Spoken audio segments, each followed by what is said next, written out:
آپ کو میں نے پیغمبروں کی ترتیب بتائی تھی. سب سے پہلے آدم علیہ السلام, شیث علیہ السلام, پھر کہا جاتا ہے کہ ادریس علیہ السلام, پھر نوح علیہ السلام. تو نوح علیہ السلام کا شمار بھی قدیم پیغمبروں میں ہوتا ہے. اللہ فرماتے ہیں وَلَقَدْ أَرْسَلْنَا نُوحًا إِلَىٰ قَوْمِهِ إِنِّي لَكُمْ نَذِيرٌ مُّبِينٌ. ہم نے نوح کو ان کی قوم کی طرف بھیجا اور انہوں نے کہا میں تمہیں کھلا ڈرانے والا ہوں, صاف صاف بتا رہا ہوں کہ تم جن بتوں کی عبادت کرتے ہو, ود سوا یعوق ودًا ولا سواعا ولا یغوث ویعوق ونسرا. ود سوا یغوث یعوق اور نصر, یہ 5 بت تھے جن کی یہ لوگ عبادت کیا کرتے تھے. اور یہ بتوں کا پس منظر یہ تھا کہ کوئی بزرگ تھے, بڑے اللہ والے لوگ تھے جو ہر وقت اللہ اللہ کیا کرتے تھے. جب ان کا انتقال ہو گیا تو لوگوں نے عقیدت میں ان کے مجسمے بنا لیے, جیسے لوگ بناتے ہیں نا بڑی شخصیتوں کے. اسلام میں مجسمے بنانا حرام ہے. یہ جو آج کل لٹکے رکھے ہوئے ہوتے ہیں کپڑوں کی دکان پہ مجسمے, ان لوگوں کو چاہیے کہ اللہ کے عذاب سے ڈریں. بہت شدید وعید ہے. چہرہ اڑا دیں اس کا. بھئی آپ نے اپنی پروڈکٹ بیچنی ہے تو شکل دکھانے کی کیا ضرورت ہے, تو وہ چہرہ اڑا دیں پھر بے شک ٹھیک ہے, یا چہرہ مسخ کر دیں, ایسے ناریل جیسا گول سر اوپر رکھا ہوا اڑا کے, آنکھ ناک کان نہ بنا ہوا ہو. تو 5 بت تھے جو اصل میں بزرگ تھے, تو ان کی یادگاروں کے طور پر انہوں نے بت بنا لیے. تو شروع میں تو صرف یہ یادگاریں تھیں, آہستہ آہستہ ان کی عبادت بھی شروع ہو گئی. پھر یہ نظریہ آ گیا کہ اللہ تعالیٰ نے ان بزرگوں کو بھی اختیارات دیے ہیں. میں نے ایک بیان کیا تھا کہ اللہ نے اپنے نبی کو اختیارات نہیں دیے ہیں. تو ایک صاحب نے کمنٹس کیے تھے کہ توہین, کہ یہ شخص پیغمبر کی کیا کر رہا ہے, توہین. یہ سمجھتا ہے کہ پیغمبر بھی اس جیسے ہیں, معاذ اللہ, جیسے اس کو اختیار نہیں ہے تو پیغمبر کو بھی اختیار نہیں. تو یاد رکھو سب شرک جب بھی شروع ہوا ہے نا تو یہیں سے شروع ہوا ہے کہ اللہ نے, یار یہ آواز صحیح نہیں ہے, مزہ نہیں آ رہا, اس کو تھوڑا سا بڑھائیں یار, کہ اللہ تعالیٰ نے پیغمبروں کو, اپنے نیک لوگوں کو اختیارات دی ہیں. اولاد ہے, بارش ہے, ہم ان سے بھی مانگ سکتے ہیں. تو پیغمبر کو جو مقام اور فضیلت حاصل ہے وہ اختیارات کی وجہ سے نہیں ہے, وہ اس لیے کہ آپ اللہ کا پیغام لوگوں تک پہنچا رہے ہیں. دیکھو امریکہ کا سفیر یہاں پر آئے گا تو اس کی ایک ویلیو ہوگی نا, اس لیے تھوڑی کہ وہ فیصلہ بھی کر سکتا ہے, فیصلہ وہ نہیں کرے گا, فیصلہ تو حکومت کرے گی, لیکن اس کی کو عزت کیوں دی جائے گی, بھائی امریکہ کا سفیر ہے, اس کی توہین امریکہ کی توہین سمجھی جائے گی. جتنا بڑا ملک ہوگا اس کے سفیر کی عزت بھی اتنی ہی زیادہ. تو اللہ سب سے بڑا ہے تو اللہ کے سفیر کی ویلیو بھی سب سے زیادہ ہے. تو اللہ تعالیٰ نے یہ مقام دیا ہے محمد صلی اللہ علیہ وسلم کو. تو انہوں نے 5 بتوں کی عبادت شروع کر دی. عبادت کا مطلب ان سے مانگنا, کہ یہ دیتے ہیں اللہ کے دینے سے دیتے ہیں. عطائی, وہ عطائی اور ذاتی کا فرق میں ڈال کے نا, کہ یہ عطائی ہے, ان کے پاس اللہ کا عطا کردہ بہت کچھ ہے, تو یہ لوگوں کو کیا کرتے ہیں, وہ دیتے ہیں لوگوں کو. تو پہلی دفعہ نوح علیہ السلام وہ پیغمبر تھے جو دنیا میں شرک کو ختم کرنے کے لیے آئے. اس سے پہلے لوگوں میں شرک نہیں تھا, بدعملی تھی, بدعملی, اس کو ٹھیک کرنے کے لیے پیغمبر آتے تھے. لیکن شرک کو ختم کرنے کے لیے جو پہلے پیغمبر دنیا میں آئے, بھائی ایک بندہ نا یہاں آ کے بیٹھ جایا کرے, دیکھتا رہے ٹوں ٹاں پی پاں, جب بول رہا ہے اس کو سیٹنگ پہ لیا. تو وہ بیچارہ وہ کیمرہ بھی سنبھال رہا ہے, وہ بٹن کسی اور کے حوالے کر دے نا, اور جس کے حوالے بٹن ہو خود اس پہ بھی ایک بٹن لگا ہوا ہو اس کو سیٹ کرنے کے لیے. تو 5 جو حضرت نوح علیہ السلام آئے, اور قرآن کے مطابق 950 سال نوح علیہ السلام نے قوم کو دعوت دی. اس سے پتہ چلتا ہے کہ لوگ اپنی جو خاندانی پرمپرائیں ہیں ان کو چھوڑنے کے لیے تیار نہیں ہوتے, کہ ہمارے باپ دادا کا نظام, ہمارا کلچر اس کو قبول نہیں کرتا. ایکچولی معذرت کے ساتھ یہ جو میں شادیوں پہ رٹے لگاتا رہتا ہوں نا, اس کو بھی پتہ ہے آپ کیوں قبول نہیں کرتے, کہ ہمارا کلچر قبول نہیں کرتا. دلائل کی دنیا میں آپ کے پاس کوئی جواب نہیں ہے, طنز بھی کرتے ہیں, سب کچھ کرتے ہیں, لیکن بس کلچر قبول نہیں کرتا. تو ساری فساد کہاں سے آتا ہے, اچھائیاں بھی کلچر سے آتی ہیں لیکن برائیاں بھی کلچر سے آتی ہیں. تو ہمیں یہ دیکھنا چاہیے کہ جو کلچر کی اچھی چیزیں ہیں ان کو ایڈاپٹ کرنا چاہیے, جو بری چیزیں ہیں. اب دیکھو آج ایک ہندو لڑکی, پھر ماشاءاللہ میسج آیا, کسی نے مجھے, عثمان بھائی نے رابطہ کرایا کہ انڈیا میں ایک ہندو ہے مسلمان ہوئی ہے, گھر کے اندر. میں سمجھا تو کوئی آدمی ہے, تو میں نے بڑا اپریشیٹ کیا اس کو, واٹس ایپ پہ اس کو میسج بھیجے. وہ چھپ کے روزے رکھ رہا ہے, چھپ کے نمازیں پڑھ رہا ہے, سارا گھرانہ ہندو. بعد میں اس نے بتایا کہ میں لڑکی ہوں. عورت کے لیے, ایک لڑکی کے لیے کتنا مشکل کام ہے اپنے خاندان سے بغاوت کرنا. تو کیسے ہمت دی اللہ نے. لیکن چھپ کے روزے اور چھپ کے نمازیں, چاروں طرف ماحول ساتھ نہیں دے رہا. لیکن بات سمجھ میں آ گئی کہ بھئی ہم ان پتھروں کے بنے ہوئے بتوں کو کیوں پوجیں, یہ کیا لگتے ہیں ہمارے, یہ کیا لگتا ہے ہمارے. عجیب بات ہے, آپ کو کوئی آپ کے گھریلو معاملات میں دخل اندازی دے, آپ کو برا لگے گا نا. کوئی بندہ آئے جو آپ کا بڑا دوست ہو, کہ اور بھائی بتاؤ بھابھی آج کل تمہارے ساتھ سیٹ چل رہی ہیں, آپ بولیں گے کہ تو میرا کیا لگتا ہے بھائی, یا تو میں نے تیرے ساتھ شیئر کیا ہو اپنے گھریلو معاملات, پھر تو مجھ سے پوچھے تو ٹھیک ہے, تو خام خواہ میں آگے پوچھ رہا ہے بھابھی واپس آ گئی ہیں, ٹھیک ہے, تو آپ کہیں گے بھائی تو میرا کیا لگتا ہے جو تم مجھ سے اتنی ڈیٹیل میں پوچھ رہا ہے. تو ایک انسان اس سے کے سامنے آدمی اپنے گھریلو حالات شیئر نہیں کرتا, اور اگر وہ خود سے دلچسپی لے تو غصہ ہو جاتا ہے. تو انسان کی تو پھر بھی ایک ویلیو ہے. تو جن بتوں کو آپ نے اپنے ہاتھوں سے بنایا وہ تو انسان سے بھی کم ہیں. ان کے سامنے اپنے سارے راز فاش کر دینا کہ میں نے یہ کیا تھا, بھگوان میرے یہ معاف کروا دو, میرے آج کل پیسے نہیں ہیں جیب میں, پیسے دلوا دو. تو ساری اپنی ذاتی پرسنل باتیں اس کے ساتھ شیئر کرنا, یہ تو میرے بھائی اور بھی زیادہ غلط بات ہے نا, تو بہت ہی بری بات. آپ بھگوان سے بولا کرو تو میرا کیا لگتا ہے بھائی, جو میں تجھے اپنے دکھڑے سناؤں, تو لگتا کیا ہے بھائی, تجھے تو کمپنی نے بنایا ہے. بس زیادہ نہیں بولوں گا میں. وہ ایک ہندو کا, ایک اور ہندو کا فون آ رہا ہے, وہ ہندو ہی ہے, وہ کہہ رہے یار آپ مذاق اڑاتے ہو ہندو مذہب کا. میں نے مذاق تو نہیں اڑایا بھائی کبھی. خیر, تو اللہ ہدایت دے, عقل سلیم عطا فرمائے. تو نوح علیہ السلام نے 950 سال دعوت دی ہے, 40-50 سے زیادہ لوگ ایمان نہیں لائے, 40-50. اور دن میں بھی پکارا, رات کو بھی پکارا, ربی انی دعوت قومی لیلا و نہارا. دن میں بھی گیا, رات کو بھی گیا. اور کیا ہو گیا تھا کہ دیکھ کے نا آنکھوں میں, کانوں میں انگلیاں ڈالنے لگے تھے لوگ. اس وقت عمریں لمبی ہوتی تھیں لوگوں کی, قد بھی بڑے لمبے ہوتے تھے. نبی صلی اللہ علیہ وسلم نے فرمایا آدم علیہ السلام کا قد 60 گز تھا. 60 گز کتنا ہوگا بھائی, یہاں سے وضو خانے تک. پاؤں کتنے بڑے بڑے ہوں گے بھائی, آنکھیں, بہت اللہ نے قد دیے تھے پہلے لوگوں کو. گھستے گھستے اتنے سے ہو گئے. اس زمانے میں تو بچے اتنے بڑے پیدا ہوتے تھے, بلکہ اس سے بھی بڑے بچے پیدا ہوتے ہوں گے. میں سوچتا ہوں اس زمانے کا انسان ہم لوگوں کو دیکھ لے, جیب میں ڈال کے چلا جائے گا, بولے گا یہ کیا ہو یار تم لوگ ہو کیا. اور فن خوانی ایسے ہے, محلے کے دادا ایسے بنے ہوئے ہوں گے. تو چونٹیاں ہیں ہم لوگ تو ان کے مقابلے میں. تو عمریں بھی لمبی تھیں اور قد بھی لمبے تھے. ہوتے ہوتے اتنے سے رہ گئے ہم لوگ. اب آگے پتہ نہیں کیا ہوگا. یہ اگر سب چائنیز بن گئے فیوچر میں جا کے تو پتہ نہیں کیا ہوگا. تو وہ چائنیز اتنے چھوٹے چھوٹے, تھائی لینڈ کے لوگ نا, ہم لوگ جب تھائی لینڈ میں لفٹ میں سوار ہوتے تھے تو لفٹ پہ لکھا ہوتا تھا 10 آدمیوں کی جگہ ہے, تو ہم بھی 5 ہی آتے تھے کہ لفٹ کا سائرن بجنا شروع ہو جاتا تھا. ہم حیران ہوتے, آواز صاف آ رہی ہے آپ لوگوں کو, ہم حیران ہوتے کہ یار جگہ تو 10 آدمیوں کی ہے, 5 کے بعد ہی یہ سائرن بجنا شروع. تو ایک دن کسی نے بتایا یہ 5 تھائی لینڈ کے لوگوں کی ہے, انڈین پاکستانی کے 5 نہیں ہیں. وہ اتنے سے ہوتے ہیں نا تو ان کے حساب سے 5 آدمی رکھے ہوئے, 10 آدمی رکھے ہوئے انہوں نے. تو ہم لوگ والے 5 بھی کافی ہیں. تو اگر کوئی لاہور کا چلا گیا تو وہ 1-2 ہی کافی ہو جائے گا. تو نوح علیہ السلام نے دن میں بھی پکارا, رات کو بھی پکارا, ربی انی دعوت قومی لیلا و نہارا فلم یزدہم دعائی الا فرارا. نفرتیں کم ہونے کے بجائے بڑھتی گئیں, کیونکہ پیسے نہیں دے رہے تھے نا. آج درس قرآن کرو, اس کے بعد افطاری کی دعوت کرو تو دیکھو کتنے لوگ آئیں گے. چائے پلاؤ تو دیکھو کتنے, فری میں کرو نہیں آتے لوگ. ہر چیز میں لوگوں کو پیسہ چاہیے, کھانا پینا چاہیے. تو کیونکہ پیسے نہیں دے رہے تھے تو لوگوں کو آپ کی دعوت سمجھ میں نہیں آ رہی تھی. بالآخر ایک وقت آیا, اب میں تھوڑے سے وہ کلام پڑھ کے سناتا ہوں. اللہ تعبدوا الا اللہ, آواز گونج رہی ہے, مجھے سمجھ میں نہیں آ رہی, پتہ نہیں آپ لوگ کو کیسے, اس کو ذرا کنٹرول کریں بھائی آواز کو.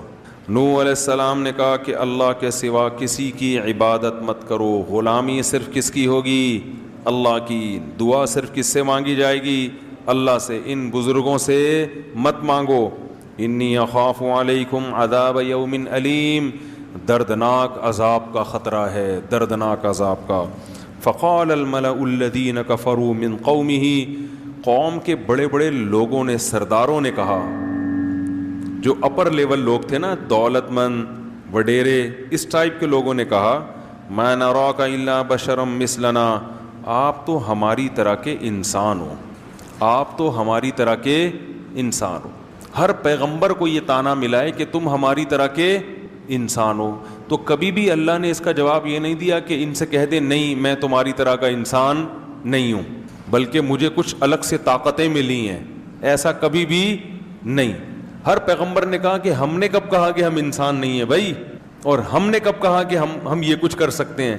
ہماری دعوت کو فوکس کرو کہ ہم جو دعوت دے رہے ہیں وہ ٹھیک ہے یا نہیں ہے، یہ مت دیکھو کہ دعوت دینے والا انسان ہے یا فرشتہ ہے، بہت مشکل ہے بھائی۔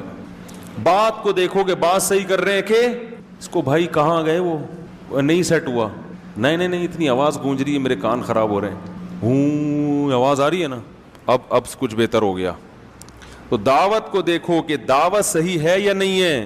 تو ما نراک الا بشرا مثلنا، کہ ہم سمجھتے ہیں کہ آپ ہماری طرح کے انسان، کھاتے ہو پیتے ہو، بیمار بھی ہوتے ہو، دوا کی بھی ضرورت۔ اس سے ایک بات تو یہ پتہ چلی کہ لوگ یہ سمجھتے ہیں کہ بزرگ بننے کے لیے کوئی ٹیکنیکل قسم کی چیزیں ہونی چاہیے آپ کے پاس۔ نارمل آدمی بزرگ جب پیغمبر نہیں بن سکتا تو اب لوگ کہتے ہیں بزرگ بھی نہیں بن سکتا، سوئمنگ کرنے والا تو بزرگ ہو ہی نہیں سکتا، ہارس رائڈنگ کرنے والا، اور شادیوں والا تو سوال ہی پیدا نہیں ہوتا، شادیوں والا تو سوال ہی پیدا نہیں ہوتا۔ تو یہ سب چیزیں کیا بنا لی ہیں لوگوں نے؟ ٹماٹر خریدتے ہوئے پکڑا گیا بزرگ نہیں ہو سکتا، انڈے لا رہا ہے، گھر سے جھاڑ پڑ رہی ہے، میاں بیوی میں جھگڑا ہو رہا ہے، تو جھگڑا کیوں ہو گیا؟ یہ بزرگ ہیں، ان کے ہاں تو جھگڑا نہیں ہوتا۔ بھائی سب کے ہاں سب کچھ ہوتا ہے، جب نارمل زندگی گزرے گی تو جھگڑے بھی ہوں گے، محبتیں بھی ہوں گی، کٹی بھی ہوں گے، دوستی بھی ہوں گے، سب کچھ ہوتا ہے، کیونکہ انسان ہے نا۔ آپ کے جذبات کبھی مجروح، طلاقیں بھی ہوتی ہیں اور دوستیاں بھی ہوتی ہیں۔ ہاں یہ ان کے ہاں مشکل ہوتا ہے، عام لوگوں کے ہاں آسان ہو جاتا ہے کیونکہ یہ جذبات پہ کنٹرول کرتے ہیں، لیکن سب کچھ سب کے ہاں ہوتا ہے۔ بیمار بھی ہوتے ہیں، تکلیف بھی ہوتی ہے، اور تکلیف میں ہائے ہوئے بھی کرتے ہیں۔ لوگ سمجھتے ہیں کہ کسی بزرگ کو تکلیف ہو اور وہ کہہ رہے ہیں آؤ میرے تکلیف ہو رہی ہے، تو کہتے ہیں یہ تو بزرگ ہیں، ان کو کیوں تکلیف ہو رہی ہے؟ بھائی تو بزرگ ہیں بھائی، تکلیف بھی ہوگی اور شادی کا شوق بھی ہوگا شوق بھی ہوگا، کیونکہ آدمی پہلے ہیں، بزرگ بعد میں۔ وہ ہمارے حضرت ایک واقعہ سناتے تھے کہ ایک آدمی سے کسی نے پوچھا مفتی کسے کہتے ہیں؟ تو اس نے کہا مفتی، بزرگ کسے کہتے ہیں؟ اس نے کہا بزرگ وہ ہوتا ہے مفتی، اور بزرگ وہ ہوتا ہے جو کوئی حسین جمیل عورت سامنے سے گزر جائے، کوئی اس کی توجہ اس طرف ہو ہی نہیں، اتنا نیک ہو۔ تو وہ بیچارہ دیہاتی تھا، اس نے بولا او خو، اس کو تو ہمارے یہاں مخنث بولتے ہیں، ہجڑا بولتے ہیں اس کو ہمارے یہاں۔ اچھا اس کو یہ لوگ جنت میں جائیں گے، متقی اس کو بولتے ہیں؟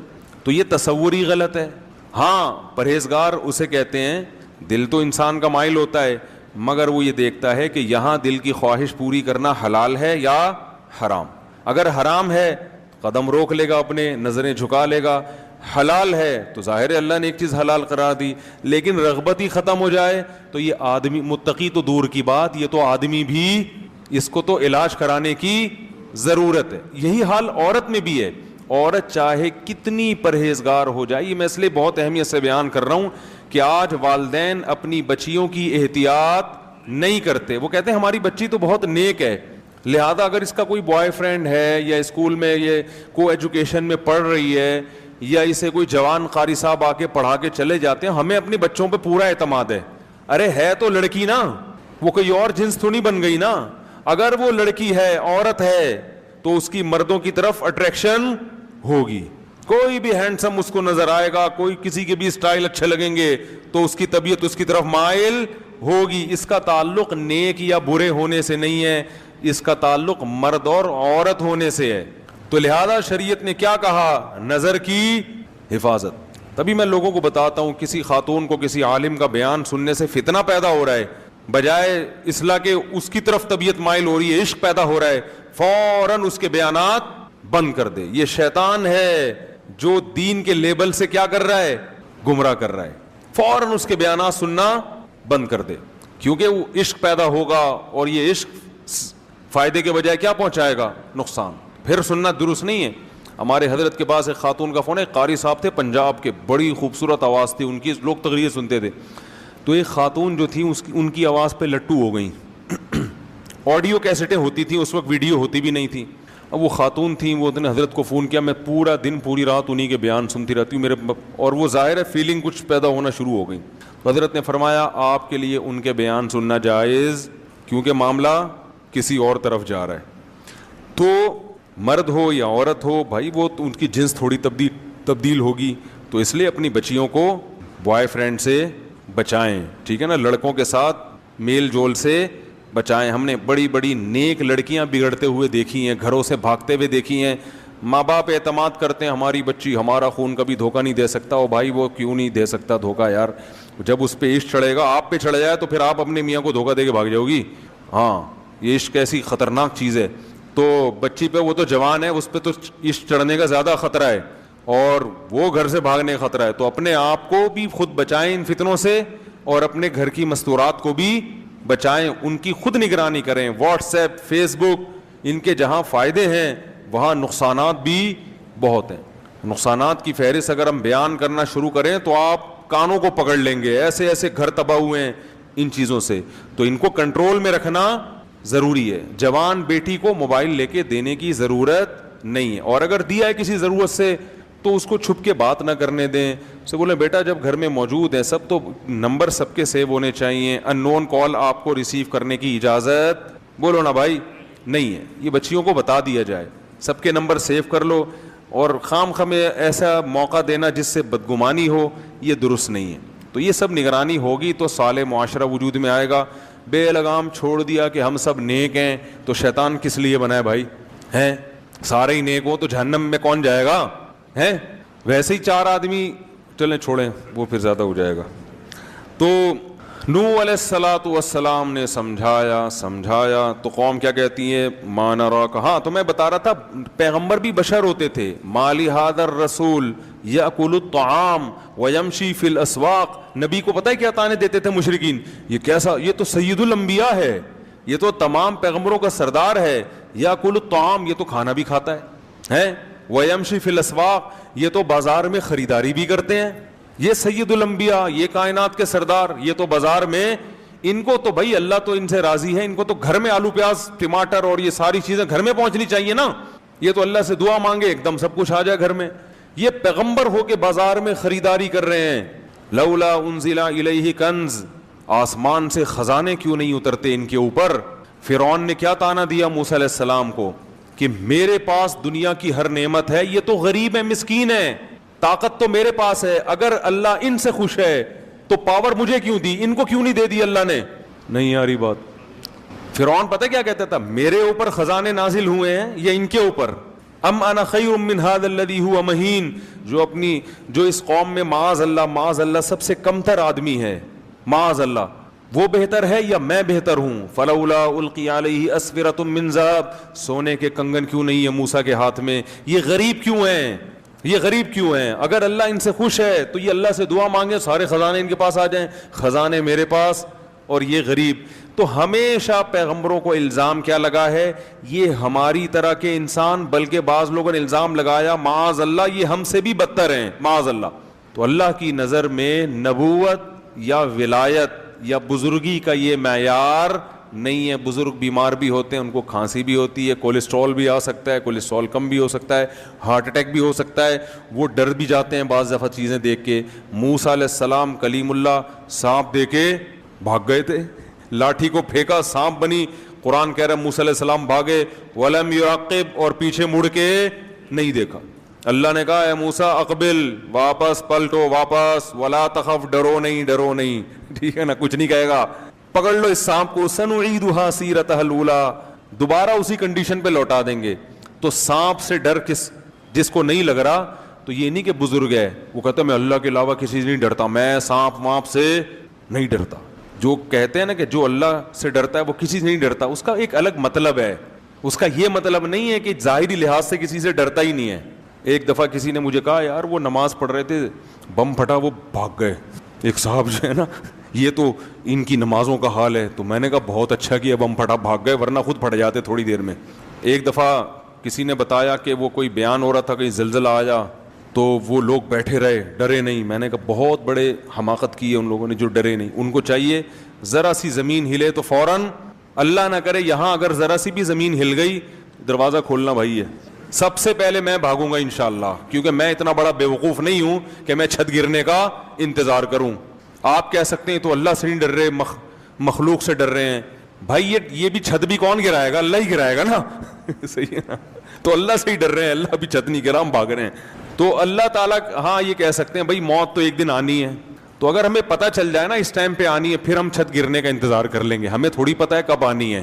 ہمیں تو اللہ نے کہا بچ گئے تو اس کا مطلب ہے ابھی نہیں آنی تھی, ٹھیک ہے نا, مر گئے تو اس کا مطلب ہے آنی تھی. تو تقدیر کا ہمیں پہلے سے علم ہے ہی نہیں. تو جب علم ہی نہیں ہے تو ہم تو اپنے حساب سے کریں گے جو ہماری سمجھ میں آئے گا. تو اللہ نہ کرے کہیں ذرا سی بھی زمین ہلے, تراویح چھوڑ کے پتلی گلی سے نکلو, کوئی کہے نا متقی نہیں ہو, بولے تو چلا جا بھائی میں بھاگ رہا ہوں. تو یہ پاگلوں والی حرکتیں ہیں, بیوقوفوں والی باتیں ہیں. زلزلہ آ رہا ہے تو بھاگ نہیں رہے, وہاں سے طوفان آ رہا ہے تو ابے اللہ بچائے گا. ہم جب چھوٹے بچے تھے تو سمندری طوفان کا خطرہ تھا کراچی میں. یہ بہت پرانی بات ہے, میری عمر اس وقت 8 سال ہوگی, اور اس وقت جون جولائی کے روزے ہوتے تھے. والدہ نے ہمیں سحری کے لیے اٹھایا, اٹھتے تو تھے سحری میں, کبھی آدھا روزہ رکھتے تھے کبھی پورا رکھتے تھے. تو وہ اٹھایا تو پتہ چلا کہ کراچی میں طوفان آ رہا ہے. پولیس موبائلیں جو ہے نا وہ اسپیکر لے کے گھوم رہی تھی, مائک لے کے, کہ علاقہ خالی کرو. تو ہم جہاں پہلے رہا کرتے تھے وہ کچھ نسبتاً سمندر کے قریب تھا وہ ایریا. تو میں نے دیکھا جو نمازی پرہیزگار تھے وہ نہیں گئے, وہ دعائیں کر رہے ہیں. انہوں نے کہا اللہ بچائے گا. تو اللہ تو بچائے گا, آپ دعائیں بھی کرو, گاڑی میں بھی دعائیں ہو سکتی ہیں, بس میں بھی ہو سکتی ہیں دعائیں, بھاگو بھی اور ساتھ ساتھ دعائیں بھی کرو. وہ تو اللہ کا ویسے ہی فضل ہو گیا کہ وہ کہیں اور چلا گیا طوفان, کراچی بچ گیا. لیکن یہ پرلے درجے کی حماقت. کہیں سمندری طوفان کا خطرہ ہو, جتنی پتلی گلیاں ہیں, صحیح ہے نا, بھاگو. ہاں بچے چھوڑ کے نہ بھاگو, بیوی بچے, وہ بھی ہماری طرح کے انسان ہیں. تو پہلے ان کو بس میں بٹھاؤ, اس موقع پر توکل کیا جائے گا کہ یار پہلے ان کی جان بچانے کی فکر کرو, پھر اپنی. اس دوران اگر شہید مر گئے تو شہادت کا اجر ملے گا کہ دیکھو اپنے بچوں کی خاطر اس نے جان دے دی.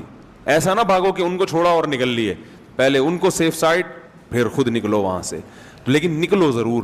تو یہ بزرگی کی, تقوی کی جو عجیب سی ہم لوگوں نے ایک, وہ ملا نصیر الدین کے واقعات بڑے مشہور ہیں نا, وہ بڑے ہوشیار آدمی تھے. ایک دن ایک آدمی جو تھا وہ بارش میں چھتری لے کے جا رہا تھا. ملا نے کہا بتاؤ, ملا نصیر نے کہا بتاؤ بارش اللہ کی نعمت ہے یا نہیں؟ اس نے کہا ہے. اس نے کہا اس اللہ کی نعمت سے جان چھڑا رہے ہو یار تم ہیں. جگہ جگہ قرآن میں اللہ نے کہا ہے کہ یہ بارش کیا ہے, اللہ کی نعمت.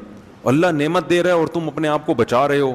بیچارہ شرمندہ ہوا, چھتری ہٹا دی اس نے, تھا تو مسلمان, اب بھیگتا ہوا جا رہا ہے, ٹٹرتا ہوا نا, بخار ہو گیا. اگلے دن پھر بارش ہوئی تو ملا صاحب چھتری لے کے جا رہے ہیں.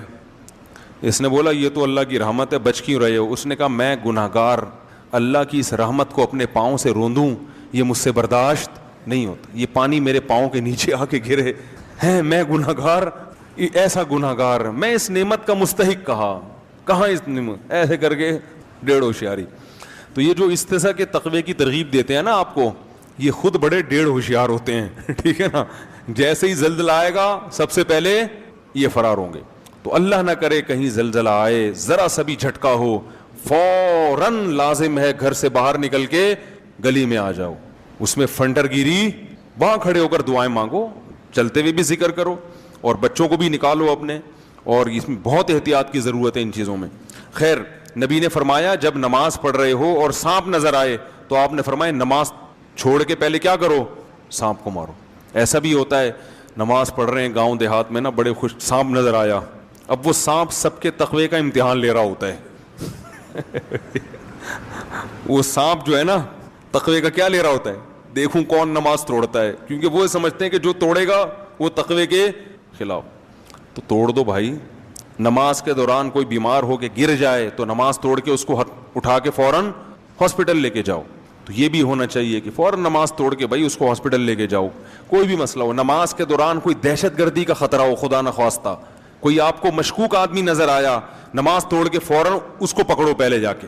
سمجھ رہے ہیں, امام کو نظر آیا کوئی مشکوک آدمی محراب میں, بالفرض امام کو چاہیے فوراً پتلی گلی سے نکل جائے.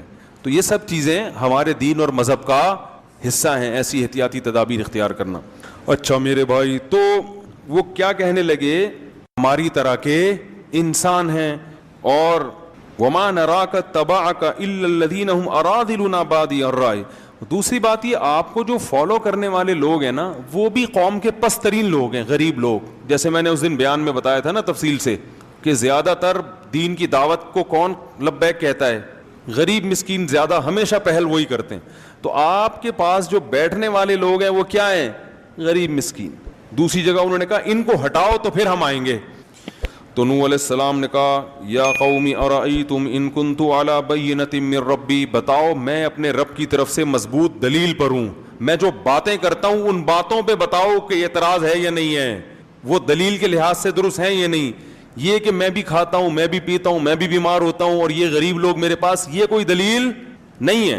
انلزمکموها وانتم لها کارہون ویا قوم لا اسألکم علیہ مالا، اے میری قوم میں اس تبلیغ پر تم سے پیسے نہیں لے رہا، پوری قوم کی مخالفت مول لے کر 900 سال ہو گئے مخالفت کی ہے، تو یہ بھی تو میرے برحق ہونے کی علامت ہے، مجھے کیا مل رہا ہے اس سے؟ 900 سال کا عرصہ ہو گیا اور میں تم سے کوئی اجر نہیں لے رہا، پوری قوم سے میں نے ٹکر لی ہوئی ہے۔ وما انا بطارد الذین آمنوا، رہا یہ مسئلہ کہ ان غریبوں کو اپنی مجلس سے نکال دوں، تو ما انا بطارد، یہ میرے لیے ممکن نہیں ہے، یہ نہیں ہو سکتا، چاہے سارے کافر ہو کے مر جاؤ، جو ایمان لانے والا ہے اس کو میں اپنی مجلس سے نکال دوں غریب یا مسکین ہونے کی بیس پہ، یہ میرے لیے ممکن نہیں ہے۔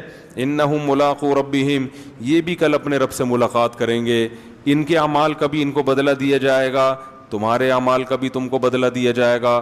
اللہ کی نظر میں امیر اور غریب کا فرق نہیں ہے۔ اور آگے کہنے لگے من ینصرنی من اللہ ان طردتہم، اگر میں نے ان کو دھتکار دیا، مجلس سے منع کر دیا، تو بتاؤ تم اللہ کے عذاب سے مجھے بچا سکتے ہو؟ پھر اگر گارنٹی دو، ٹھیک ہے نا، پھر میں اللہ سے پوچھوں گا کہ یہ بچا سکتے ہیں، تو اللہ بتائے گا ہاں بچا سکتے ہیں، تو ٹھیک ہے، کون بچائے گا بھائی مجھے؟ رہا یہ مسئلہ کہ میں تمہاری طرح کا انسان ہوں، تم یہ کہتے ہو، تو میں نے کب دعویٰ کیا ہے کہ میں تم سے ہٹ کر کوئی انسان ہوں؟ میں نے یہ دعویٰ، بولو بھائی، کیا ہی نہیں ہے۔ ولا اقول لکم عندی خزائن اللہ، میں یہ دعویٰ نہیں کرتا کہ میرے پاس اللہ کے خزانے ہیں، نہیں ہے میرے پاس خزانے۔ ولا اعلم الغیب، اور نہ میں غیب کی خبریں جانتا ہوں۔ ولا اقول انی ملک، نہ میں نے یہ دعویٰ کیا کہ میں فرشتہ ہوں۔ ولا اقول للذین تزدری اعینکم لن یؤتیہم اللہ خیرا، اور جن لوگوں کو تم ذلیل سمجھ رہے ہو، ان غریبوں کو، ان کے بارے میں میں کبھی یہ دعویٰ ہی نہیں کرتا کہ اللہ ان کو جنت میں داخل نہیں کرے گا، یا یہ واقعی ذلیل لوگ ہیں۔ یہ تو تمہاری رائے ہے، میں اس رائے سے متفق نہیں ہوں۔ تو میں جو دعویٰ کر رہا ہوں نا، اس پہ کوئی اعتراض کرو، جو دعوے میں نے کیے ہی نہیں ہیں وہ میرے مقابلے میں کیوں پیش کر رہے ہو بھائی؟ قالوا یا نوح قد جادلتنا، 950 سال جب اس اکھاڑ پچھاڑ میں گزرے ہیں نا، ہر وقت یہی باتیں، وہ یہ کہہ رہے ہیں، وہ یہ کہہ رہے ہیں، وہ یہ کہہ رہے ہیں۔ 950 سال جب گزر گئے تو قوم کہنے لگی قد جادلتنا فاکثرت جدالنا، اے نوح ہمارا تیرا جھگڑا بہت لمبا ہو گیا ہے اور یہ بہت طول پکڑ گیا ہے، اب اس کو ختم کر دینا چاہیے، اس جھگڑے کو، اب اس جھگڑے کو ختم کر دینا چاہیے۔ کیسے؟ فاتنا بما تعیدنا ان کنت من الصادقین، جس عذاب کا تو وعدہ کرتا ہے نا، اب وہ عذاب لے آ، ہم تو ایمان لانے والے نہیں ہیں، تو اپنی دعوت میں لگا رہے گا، ہم انکار کرتے رہیں گے۔ یعنی گویا بزبان حال یہ کہنا چاہ رہے ہیں کہ آپ کا بھی ٹائم ویسٹ ہو رہا ہے اور ہمارا بھی ٹائم ویسٹ، خام خواہ کی جنگ ہے جس کا نہ کوئی سر نہ کوئی پیر۔ تو اب ایسا کرو کہ آر یا پار، اگر تو عذاب لے آ تو سچا، تو نہیں لا سکا تو اس کا مطلب معاذ اللہ تو جھوٹا ہے۔ نوح علیہ السلام نے کیا کہا؟ انما یاتیکم بہ اللہ ان شاء، دیکھو اللہ اگر چاہے گا تو عذاب بھی آ جائے گا، وما انتم بمعجزین، لیکن جب آئے گا تو تم اللہ کو ہرا نہیں سکو گے۔ ولا ينفعکم نصحی ان اردت ان انصح لکم، اور افسوس کے ساتھ کہنے لگے میں نے تمہاری خیر خواہی چاہی تھی مگر تم اپنی خیر خواہی کو پسند نہیں کر رہے۔ ان کان اللہ یرید ان یغویکم، اللہ نے ہی اگر تمہیں ہلاک کرنے کا ارادہ کر لیا ہے تو میں بھلا کیا کر سکتا ہوں۔ وَأُوحِيَ إِلَىٰ نُوحٍ، اللہ فرماتے ہیں اس کے بعد ہم نے نوح علیہ السلام کو وحی کی کہ أَنَّهُ لَن يُؤْمِنَ مِن قَوْمِكَ إِلَّا مَن قَدْ آمَن، اے نوح جتنے لوگ ایمان لا چکے ہیں نا، اس سے زیادہ مزید کوئی آدمی ایمان نہیں لائے گا۔ دیکھو عذاب ٹلا ہوا تھا اس لیے کہ اللہ کو پتا تھا کچھ لوگ اور بھی ہیں جو ایمان لائیں گے، ان کے ایمان لانے کا انتظار ہو رہا تھا۔ جب آخری شخص ایمان لایا ہے تو اللہ کے علم میں تھا کہ اب کوئی ایمان نہیں لائے گا۔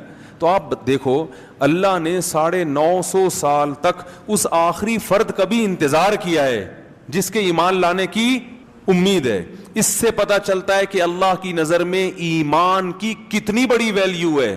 یہ جو آج غیر مسلمین مسلمانوں کو تانے دیتے ہیں نا، تم ترقی میں پیچھے، لوڈ شیڈنگ، IMF کے قرضے، کرپٹ حکمران، تم تھرڈ تیسری دنیا کے گرے پڑے نیچ لوگ، یہ ہم نیچ ہیں جس کی وجہ سے اللہ نے اس دنیا کو باقی رکھا ہوا ہے، کیونکہ اللہ کا نام لیتے ہیں۔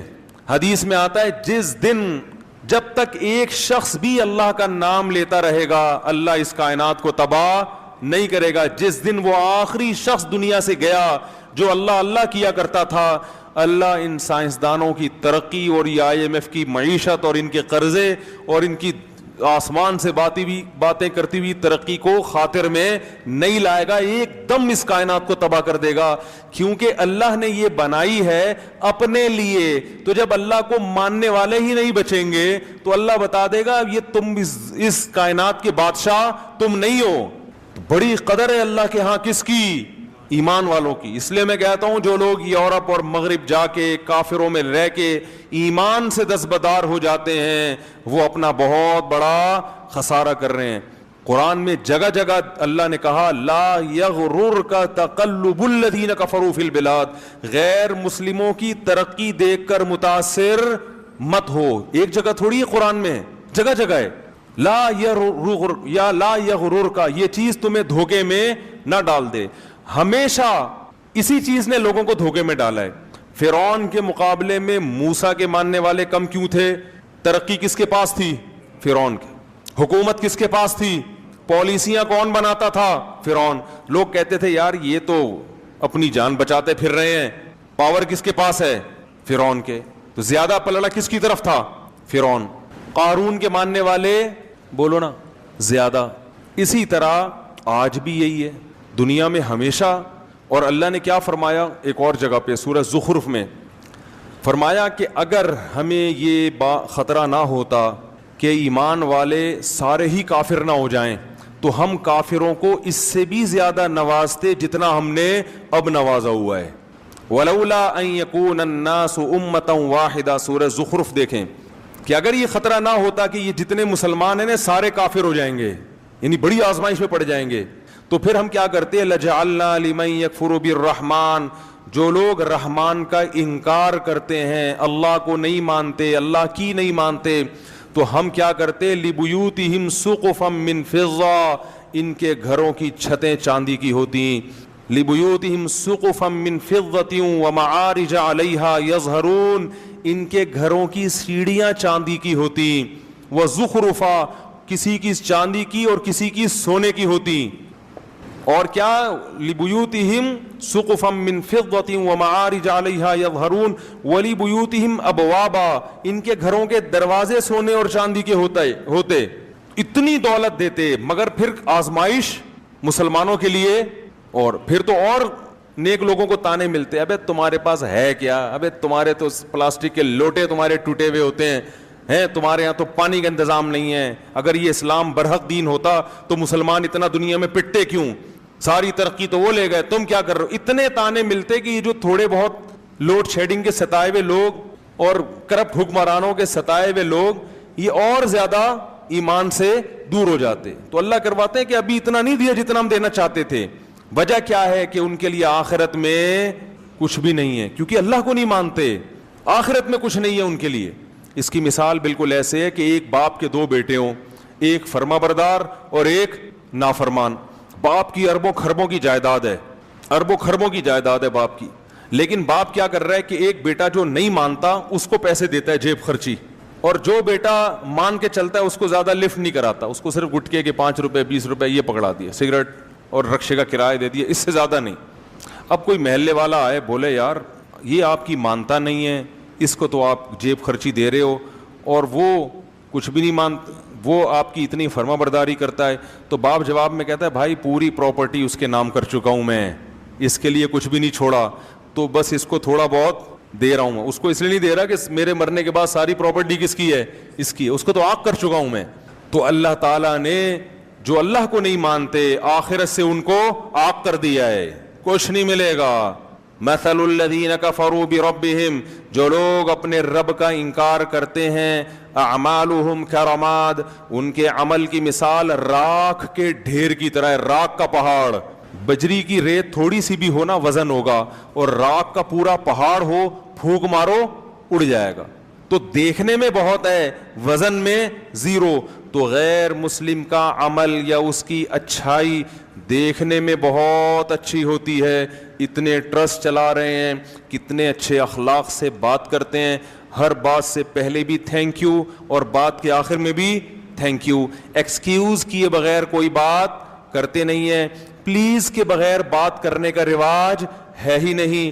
ہمارے ہاں بات کے سے پہلے بھی احتیاطاً گالی, اور درمیان میں بھی گالی, اور بات ختم کرنے کے بعد ایک ٹھڈا, اور اس کے بعد احتیاطاً ایک گالی.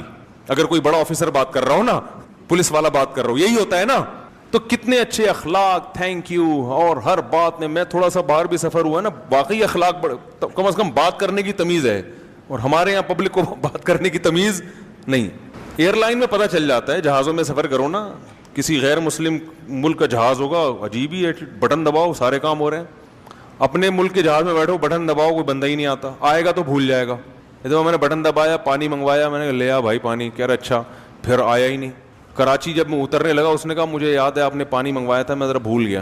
ہم نے کہا کوئی بات نہیں, کیا بگاڑ سکتے ہیں بھائی, کیا بگاڑ سکتے. تو لیکن اللہ کیا کہہ رہا ہے, اعمالہم کرماد, راکھ کے ڈھیر, کیونکہ ایک جرم اتنا بڑا انہوں نے کر لیا کہ اس جرم کا وزن ان کی نیکیوں کو کھا جائے گا. جیسے گھر میں بچے ہوں, بیٹا باپ کی نافرمانی کرتا ہو, مانتا نہیں ہو, لیکن مانتا ہو کہ ابا بہرحال میرا یہی ہے. دوسرا بیٹا بڑا فرما بردار ہے, لیکن جب اس سے پوچھو کہ ابا کی ماننی چاہیے کہ ماننی تو نہیں چاہیے, میں تو ویسے ہی مان رہا ہوں, یہ ابا میرا ہے, پہلے تو ڈی این اے سے ثابت تو کرو میرا ابا بھی ہے. تو وہ نافرمان سے ابا پھر بھی محبت کرے گا, اور جو ابا کے ابا ہونے کا انکار کر دے اس کو کہے گا بھائی تو بہت اچھا ہوگا گھر سے باہر, یہاں نہیں ہے تو جا کسی اور سے مانگ جا کے, باپ تو مانو نا مجھے پہلے. تو اللہ کہتے ہیں مجھے تو مانتے ہی نہیں ہے, ان کی اسمبلیوں میں میرا نام نہیں لیا جاتا کہ اللہ کی کیا قانون ہے, اور نہ یہ مانتے ہیں کہ میں بنانے والا ہوں, اور اگر کوئی مانتا ہے کہ بنانے والا تو پھر میری کچھ ماننے کے لیے تیار نہیں. مسلمان کم از کم گناہ کرتا بھی ہے تو اس کے سامنے روتا بھی تو ہے نا کہ غلطی ہو گئی معاف کر دے, یہ تو روتے بھی نہیں ہیں, روتے بھی نہیں, اکڑتے ہیں, بحث کرتے ہیں. اس لیے ایمان سب سے بڑی نعمت ہے. تو 950 سال اللہ انتظار کرتے رہے کہ کسی ایک کافر کے دل میں بھی ذرا سی لچک ہے, اللہ کو پتا تھا یہ آئے گا آئے گا, آ گیا. جب وہ آخری شخص آیا ہے, اللہ نے کہا اب کوئی مزید نہیں آئے گا. اب ان کو زندہ رکھنے کا نقصان یہ ہے, وَلَا يَلِدُ إِلَّا فَاجِرًا كَفَّارًا, یہ ایسی اولادیں پیدا کریں گی جو جہنم کی آگ کا ایندھن بنیں گی. ایسی اولادیں پیدا کرنے کے لیے ان کو دنیا میں چھوڑنا یہ انسانیت پہ رحم نہیں ہے. ان کی اولادیں بھی ایسے ہی نکلیں گی. تو کیسا اللہ نے ایمان کی قدر کی, اور یہی نبی صلی اللہ علیہ وسلم کو بھی حکم دیا. جب مشرکین نے کچھ صحابہ کو لے جا کے قتل کر دیا نا, آپ صلی اللہ علیہ وسلم بہت غضبناک ہوئے, اور کچھ قبیلوں کے لیے آپ صلی اللہ علیہ وسلم بد دعائیں مانگنے لگے, فجر کی نماز میں قنوت نازلہ پڑھنے لگے. تو اللہ نے قرآن میں آیت نازل کی, لیس لک من الامر شیء او یتوب علیہم او یعذبہم, اے نبی آپ ان کے لیے بد دعا نہ کریں, کیونکہ ان میں کچھ ایسے لوگ ہیں جن کو توبہ کی توفیق ملنے والی ہے. کچھ ایسے ہیں جن کو توبہ کی توفیق اللہ کے علم میں ہے کہ وہ ایمان قبول کر لیں گے. تو اللہ نبی کی بد دعاؤں کو ان کی طرف پھیرنا نہیں چاہتے. ابو سفیان مسلمان ہو گئے تھے, ابو جہل کے بیٹے اکرمہ, نبی تو سب کے لیے بد دعا کر رہے تھے نا, جب بہت ستایا تھا انہوں نے, اور فرمایا کچھ ایسے ہیں جو ایمان قبول نہیں کریں گے تو اللہ ان کو خود عذاب دے دے گا. لیکن اس کے چکر میں ان لوگوں کو بھی بد دعائیں لگ رہی ہیں جن کی قسمت میں ایمان لکھا ہوا ہے. تو ایمان اتنی بڑی نعمت ہے, اتنی بڑی نعمت. تو 45 یا 50 لوگ ایمان لائے, اور جب وہ آخری شخص ایمان لایا ہے اللہ نے کہا اے نوح اب یہ لوگ ایمان نہیں لائیں گے. لن یؤمن من قومک الا من قد آمن فلا تبتئس بما كانوا يفعلون. اب کروں کیا ہے اللہ میں؟ نوح علیہ السلام کو اللہ نے حکم دیا, پیغمبر کو خود نہیں پتا ہوتا کہ اب ہوگا کیا, ہر چیز اللہ سے پوچھ رہے ہیں, غیب کا علم نہیں ہوتا. اللہ نے کہا وصنع الفلک, کشتی بنا. صناعت عمل کا لفظ نہیں ہے, صنعت کہتے ہیں بڑی محنت سے کاریگری سے کوئی چیز بنانا. کشتی بنا بِأَعْيُنِنَا, ہماری نظروں کے سامنے, ہماری آنکھوں کے سامنے, یعنی بالکل ہماری نگرانی میں ہم بتائیں گے کون سا پھٹا کہاں جوڑنا, کیونکہ نوح علیہ السلام کو کشتی بنانا تھوڑی جانتے تھے. ہم بتائیں گے کون سی کیل کہاں ٹھوکنی ہے, کتنا بڑا پھٹا لانا ہے, اس کا سائز کتنا ہوگا, کیونکہ ہمیں پتا ہے کہ کیسا پانی آنے والا ہے. وَوَحْيِنَا وَلَا تُخَاطِبْنِي فِي الَّذِينَ ظَلَمُوا, اور اب ان ظالموں کے بارے میں مجھ سے کلام بھی مت کرنا. ایسا نہ ہو کہ آپ کو ان پہ ترس آنا شروع ہو جائے اور آپ کہیں کہ اللہ مزید مہلت دے دو. آپ کو اب ان کے حق میں دعا کرنے کی اجازت نہیں ہے. انہم مغرقون, یہ سب کے سب غرق ہوں گے, اور اللہ نے ان کے غرق ہونے کا فیصلہ کر لیا ہے. یہ واقعہ تو قرآن میں بھی ہے, اس کو یہودی بھی مانتے ہیں اور اس کو عیسائی. یہ دنیا میں اتنا بڑا واقعہ ہوا تھا کہ تمام آسمانی کتابیں یا کوئی ایسی تاریخی ورق جو اس زمانے سے چلا آ رہا ہے, ان تمام کتابوں میں, صحیفوں میں یہ واقعہ موجود ہے. آج بھی تورات میں بھی ہے اور انجیل میں بھی ہے. تھوڑی سی انہوں نے تبدیلی تو کر لی, مگر اس طوفان کا اور اس بارش کا اور پوری دنیا کے انسانوں کا تباہ ہونا یہ تمام کتابوں میں لکھا ہوا ہے. تو اللہ نے فرمایا وَيَصْنَعُ الْفُلْكَ, نوح علیہ السلام کشتی تیار کر رہے تھے. وَكُلَّمَا مَرَّ عَلَيْهِ مَلَأٌ مِّن قَوْمِهِ, جب بھی قوم کے وڈیرے اور سردار لوگ گزرتے, سخروا منہ, مذاق اڑاتے کہ پانی دور دور تک نہیں ہے, نہ کوئی دریا ہے. کشتیاں تیار بھی ہوتی ہیں تو دریا کے کنارے, تاکہ وہیں دھکا دے کے پانی میں لے جائیں. یہ تو دور تک نہ کوئی دریا ہے نہ بارش ہے, اور بارش بھی ہوتی ہے تو اتنا پانی تھوڑی ہوتا ہے کہ کشتیاں تیار کرنی پڑیں. تو مذاق اڑانے لگے. قال ان تسخروا منا, نوح علیہ السلام نے کہا اگر آج تم ہمارا مذاق اڑا رہے ہو, فإنا نسخر منکم, ان قریب ہم تمہارا مذاق اڑائیں گے.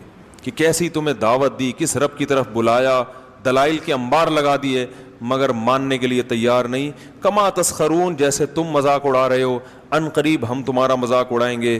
فسوف تعلمون, ان قریب تمہیں پتہ چل جائے گا. من یاتیہ عذاب یخزیہ, کون ہے جس پر ذلیل کرنے والا عذاب آئے گا, اور ہمیشگی کا عذاب کس پر آنے والا ہے. حتی اذا جاء امرنا, قرآن کہتا ہے یہاں تک کہ جب ہمارا حکم آ پہنچا. کشتیاں تیار ہو رہی, کشتی تیار ہو رہی ہے. جب بن کے مکمل ہو گئی, اللہ فرماتے ہیں وفارت تنور, اور زمین کی دراڑوں سے پانی نکلنا شروع. زمین کے جو سوتے ہوتے ہیں نا جہاں بھی, اس سے پانی نکلنا شروع.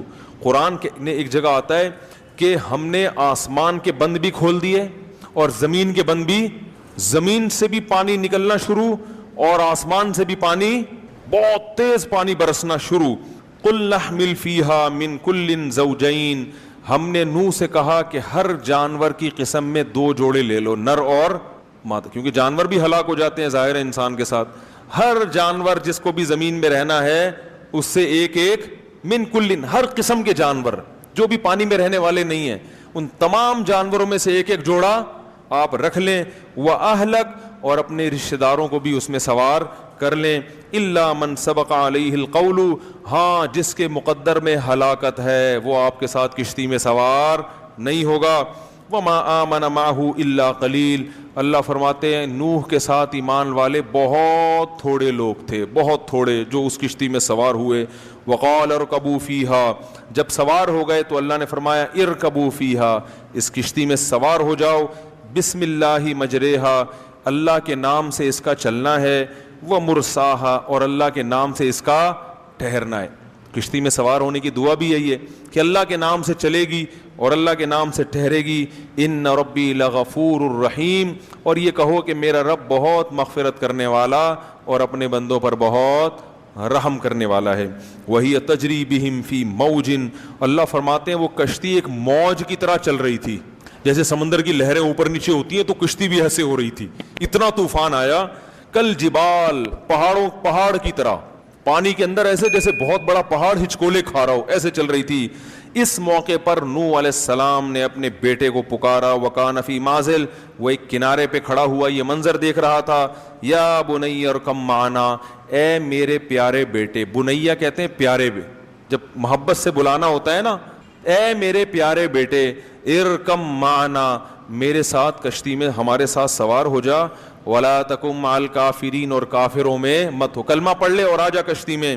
قالا, تو کہنے لگا, سآوی الی جبل, میں ایک پہاڑ پہ چڑھ جاؤں گا. یعصمنی من الماء, وہ پہاڑ مجھے پانی سے بچا لے گا. جب انسان کی خواہشات سے آنکھیں اندھی ہوتی ہیں نا تو یہ حال ہوتا ہے اس کا. یہ واقعات ہیں, مگر ان واقعات کو سن کر ہمیں اپنے گریبان میں جھانکنا چاہیے کہ ہمارے دل بھی ایسے سخت ہو چکے ہیں. اس نے کہا مجھے پہاڑ بچائے گا. نوح علیہ السلام نے کہا لا عاصم اليوم من امر اللہ الا من رحم, دیکھ آج جس پر اللہ رحم کرے گا نا وہی بچے گا. اپنی طاقت سے, وسائل اور اسباب سے کوئی بھی نہیں بچ سکتا. یہ بات ابھی ہو رہی ہے. قرآن کہہ رہا ہے وحال بینہم الموج, باپ اور بیٹے کے درمیان ایک لہر حائل ہوئی ہے. فکان من المغرقین, اور نوح علیہ السلام کے بیٹے کو لے کر اس نے پانی میں غرق کر دیا. قرآن میں دوسری جگہ آتا ہے اغرقوا فادخلوا نارا, پوری قوم غرق ہوئی اور آگ میں داخل. یہ قبر کا عذاب ہے. اس سے یہ بھی پتہ چلتا ہے کہ قبر کے عذاب کے لیے قبر میں دفن ہونا ضروری. لوگ کہتے ہیں نا قبر میں دفن نہیں ہوں گے تو کہاں سے عذاب ہوگا, تو اللہ کہہ رہا ہے سمندر پانی میں غرق ہوئے اور داخل کہاں ہوئے, آگ میں. آپ ایئر کنڈیشن کمرے میں سو رہے ہو اور خواب میں آگ میں جل سکتے ہو کہ نہیں جل سکتے؟ تو خواب کی مثال بھی, برزخ کی مثال بھی خواب کی طرح ہے. تو برزخ جب پانی میں مرتا ہے نا انسان تو کسی اور جہاں میں پہنچ جاتا ہے, وہاں آگ بھی ہے اور جنت کا باغ بھی ہے وہاں پہ. جب یہ وہ بیٹا بھی ہلاک ہوا تو سب ہلاک ہو گئے. قیل یا ارض ابلعی ماءکی, اللہ فرماتے ہم نے زمین کو کہا اے زمین اپنے پانی کو نگل لے. کیا عجیب بلاغت ہے. یہ نہیں کہا کہ جذب کر لے, یہ قرآن نگلنے کے لفظ سے بتا رہا ہے کہ اتنا پانی تھا کہ اگر جذب ہونا شروع ہوتا تو صدیاں گزر جاتی, بہت وقت گزر جاتا, وہ پانی ختم نہ ہوتا. اللہ کہہ رہے ہیں نگل. جیسے ایک پانی پینے کا طریقہ ہوتا ہے بھائی, آپ چوس چوس کے گھونٹ بھر بھر کے پیتے ہو, اور ایک ہوتا ہے کہتے ہیں نا بس کڑوی چیز ہے ایک ہی گھونٹ میں نگل لو. تو اللہ نے فرمایا نگل, کھینچ اس پانی کو, زور لگا, تاکہ نوح علیہ السلام خشکی پہ اترنے کے قابل بن جائیں. ایسا نہ ہو یہ کئی سال اسی میں پڑے رہیں, بہت پانی ہے. تو یہ قرآن پانی کی کثرت بیان کر رہا ہے. ابلعی ماءکی, نگلنا شروع کر اس پانی کو, گھونٹ بھر بھر کے اپنے اندر کھینچنا شروع کر. ویا سماء اقلیعی, اور اے آسمان اس پانی کو اکھاڑ دے. اکھاڑنے کا لفظ, پانی آسمان پہ چپکا ہوا تھوڑی ہوتا ہے جو اکھڑے, وہ تو بادلوں میں ہوتا ہے. یہ بھی بلاغت ہے کہ جیسے شیٹرنگ ہو نا, اور وہ جب مکمل ہو جائے تو ایک ایک پھٹے کو اکھاڑا جاتا ہے. وہ اتنی مضبوطی سے چھت سے چپکا ہوا ہوتا ہے کہ اس کو اکھاڑا جاتا ہے. تو اللہ فرماتے ہیں اتنی کثرت سے پانی تھا کہ اگر ہم آسمان کو حکم دیتے نا کہ تھم جا, تو تھمتے تھمتے بھی کئی سال لگا دیتا. ہم نے کہا اکھاڑ کے اپنا کنیکشن پانی سے منقطع کر دے, اکھاڑ دے اس کو, طاقت اور قوت کے ساتھ اس کو دھکیل کے ختم کر دے, کیونکہ بہت وقت لگے گا, اتنا پانی برس رہا تھا. یہ سب بلاغت ہے, بلاغت بات کو سمجھانے کے لیے کہ پانی کی کثرت کتنی زیادہ تھی.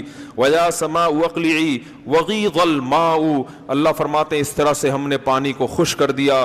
وَقُضِيَ الْأَمْرُ, اور جو کام اللہ نے جس کا فیصلہ کیا تھا وہ فیصلہ اللہ نے چکا دیا. وَاسْتَوَتْ عَلَى الْجُودِي, اور جودی ایک پہاڑ تھا جہاں نوح علیہ السلام کی کشتی ٹھہر گئی. وَقِيلَ بُعْدًا لِلْقَوْمِ الظَّالِمِينَ, اور اللہ کی طرف سے کہا گیا لعنت ہو ان ظالموں پر جنہوں نے 950 سال پیغمبر کی بات پہ کان بولو بھائی نہیں دھرے. دیکھو اس سے ہمیں کیا سبق ملتا ہے. آج پیغمبر کے بعد پیغمبر کے وارث کون ہیں؟ علماء. حدیث میں آتا ہے العلماء ورثۃ الانبیاء. تو یاد رکھو جیسے پیغمبر کی دعوت کو ٹھکرانا ہلکا نہیں ہے, اسی طرح پیغمبر کا جو برحق وارث ہوگا وہ اگر آپ کو کوئی حق بات بتا رہا ہے, اللہ کی طرف بلا رہا ہے, اس کی دعوت کو ٹھکرانے کو بھی ہلکا مت سمجھا کرو. لوگ کہتے ہیں مولوی کہتے ہیں سود حرام ہے, بینک کی جاب چھوڑ دو, بہنوں کو وراثت دے دو, اور جناب کیا ہے وہ جو ہے وہی وہ کہہ رہا ہے, اشارہ کر رہا ہے وہاں سے, یہ بچہ کہہ رہا ہے یہ مجھے سکھا رہا ہے کہ کیا یہ 4 شادیاں کرو, تو وہ 4 نہ بھی کرو, طلاق یافتہ بیوہ عورتوں کو سہارا دو, ٹھیک ہے نا. اور کیا ہے, اولڈ ہوم میں ماں باپ کو جمع مت کراؤ, شراب مت پیو, اور ہمت کے ساتھ داڑیاں بھی رکھ لو یار. اللہ کے نبی کا حکم ہے عفو اللحا, زیادہ ڈر ہوتا ہے لوگ بھاگی نہ جائیں, اس لیے میں زیادہ اس موضوع کو چھیڑتا نہیں ہوں. تو یہ سارے احکامات ہیں. تو یہ مولوی کی اپنی دعوت نہیں ہے, وہ پیغمبر کی دعوت کو آپ تک ٹرانسفر کر رہا ہے.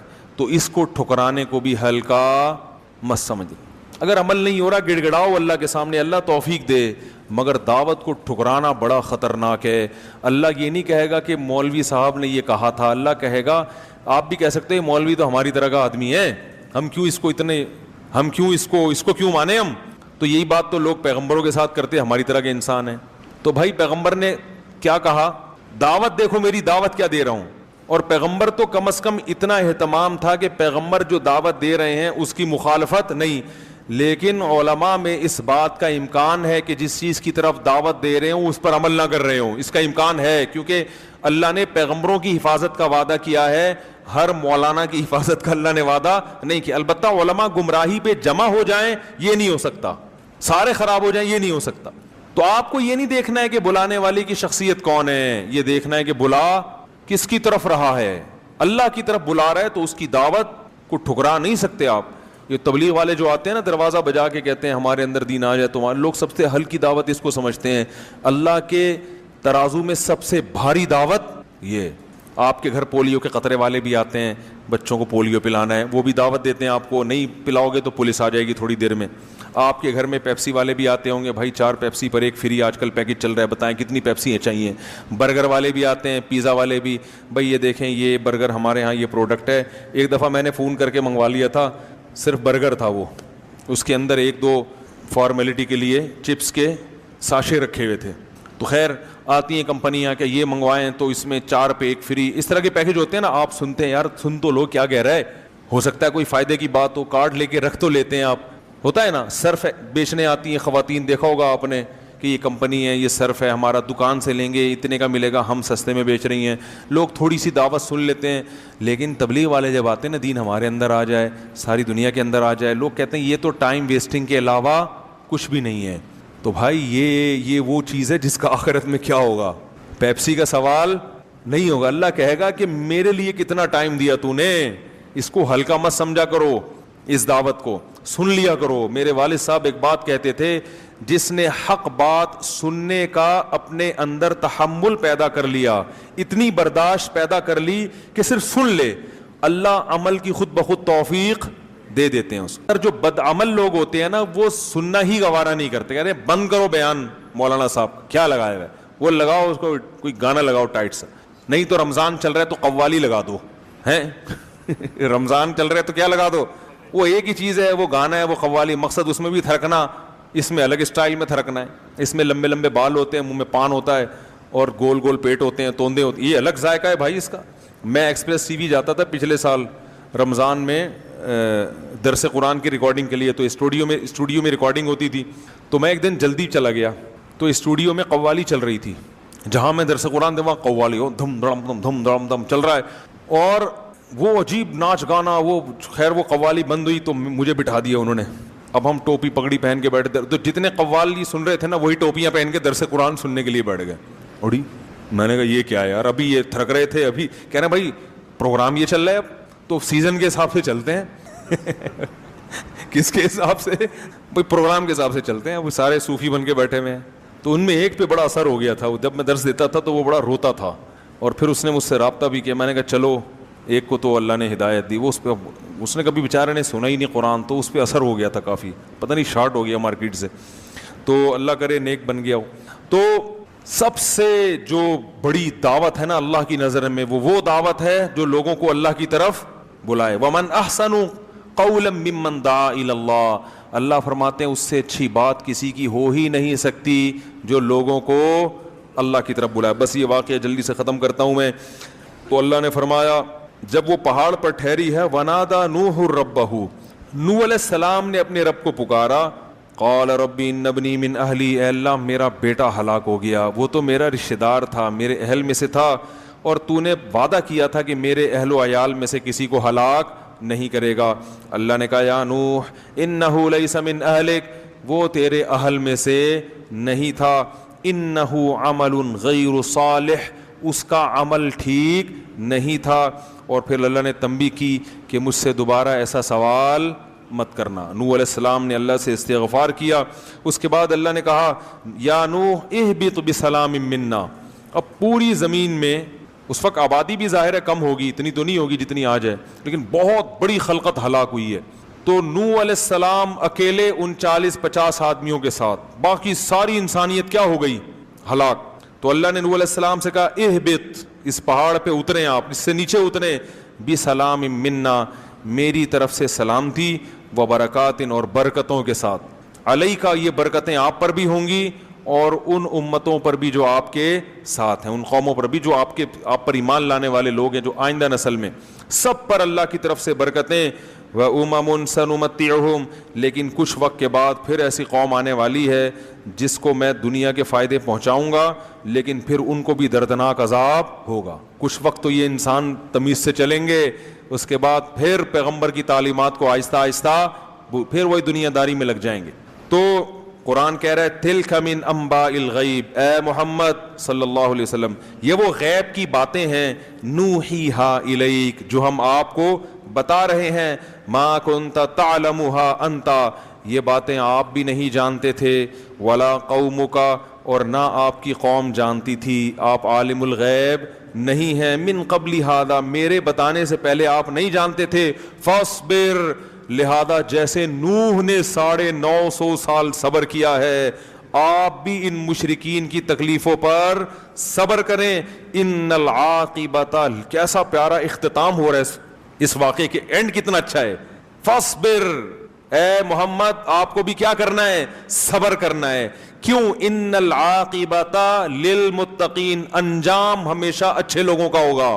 اس حالت کو نہ دیکھیں آپ، مکہ میں بلال پر پتھر رکھے جا رہے ہیں، خباب ابن ارت کو کوئلوں پہ لٹایا جا رہا ہے، اس کو نہ دیکھو، یہ دیکھو انجام کس کا اچھا ہوا۔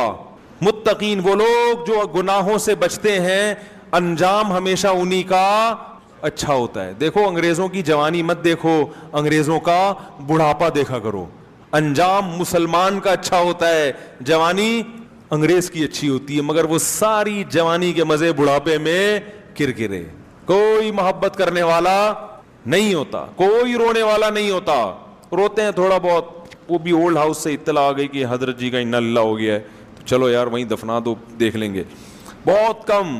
تو اللہ تعالیٰ فرماتے ہیں والعاقبۃ للمتقین، اور بالفرض دنیا میں اچھا ہو بھی جاتا ہو، اصل تو کیا ہے؟ آخرت۔ تو اللہ تعالیٰ ہمیں اس اور بھی واقعات ہیں، وہ پھر کل بتائیں گے انشاءاللہ۔